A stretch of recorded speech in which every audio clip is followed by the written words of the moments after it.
Bonjour tout le monde, je vous reviens cette fois-ci avec mon top 10 de mes incontournables de la littérature québécoise. C'est bien important de préciser que ce sont les miens et ce ne serait pas nécessairement les choix de tout le monde. Donc, même principe que tantôt, on y va de façon aléatoire. Tout d'abord, je voudrais qu'on m'efface d'Anaïs Barbeau-Lavalette.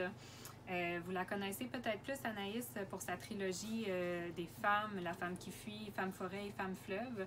Moi, c'est avec Je voudrais qu'on m'efface que je l'ai découvert et ça reste à ce jour un de mes plus grands coups de cœur. On suit la vie de 3 jeunes qui vivent dans un même immeuble-appartement dans le quartier d'Hochelaga à Montréal.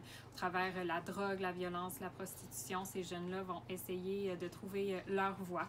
C'est de toute beauté. Je n'ai jamais embrassé l'art de Kiev Renaud. J'ai fait mon mémoire de maîtrise sur ce livre-là, alors j'ai un petit parti pris. C'est un roman par nouvelle, donc ceux qui aimeraient découvrir la nouvelle, c'est une bonne manière de procéder. On y suit en fait une jeune femme de l'enfance jusqu'à l'âge adulte et on suit beaucoup l'amitié entre cette narratrice-là et l'art. On y parle de maternité aussi, plein de thèmes super intéressants. Les sangs d'Audrey Wilhelmy. C'est inspiré du conte de Barbe Bleue. Et puis, au travers ce livre-là, ça va être le carnet des différentes femmes qui sont passées entre les griffes du meurtrier. C'est vraiment un peu macabre, mais c'est très poétique comme écriture. J'ai vraiment adoré ce livre.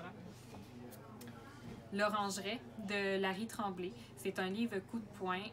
Ça nous montre les ravages de la guerre et je pense que c'est un livre qui est universel et qui reste tout le temps d'actualité, malheureusement.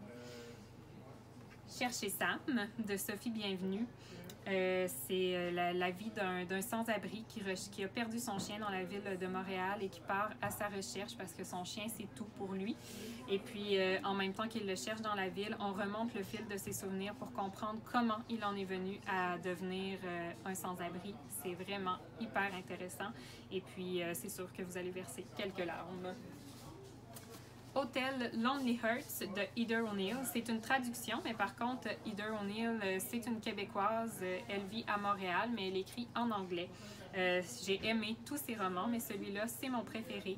C'est dans le Montréal des années folles, et puis on suit 2 orphelins, un garçon et une fille, qui rêvent de construire un grand cirque. Alors, ils rêvent de magie, de beau, de couleurs, dans la grisaille du pensionnat où ils vivent. Le poids de la neige de Christian Gay-Poliquin. Après une grosse tempête de neige, il y a un homme qui va se retrouver pris et qui va devoir se réfugier dans la cabane en retrait d'un village, d'un vieil homme et partager sa vie avec lui. C'est vraiment un huis clos qui est super oppressant et ce qui est intéressant, c'est que le huis clos est créé ici par la neige. Donc, c'est la neige qui devient la prison. Donc, on s'y reconnaît bien, nous, Québécois.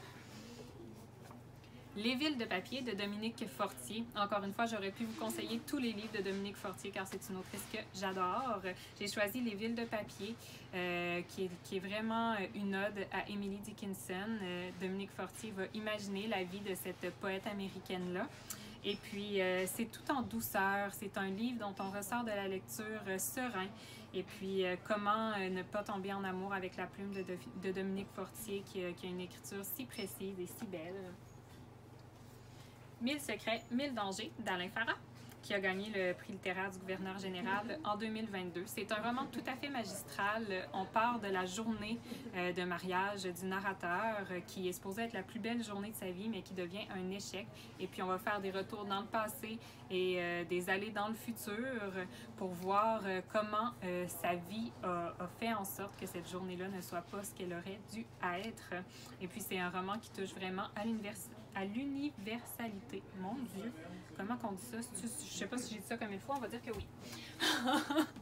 Et pour finir, Mourons des chants de Marie-Hélène Voyer. Marie-Hélène Voyer qui est une autrice d'ici et puis qui a gagné tout récemment le prix des libraires pour son recueil de poésie Mourons des chants.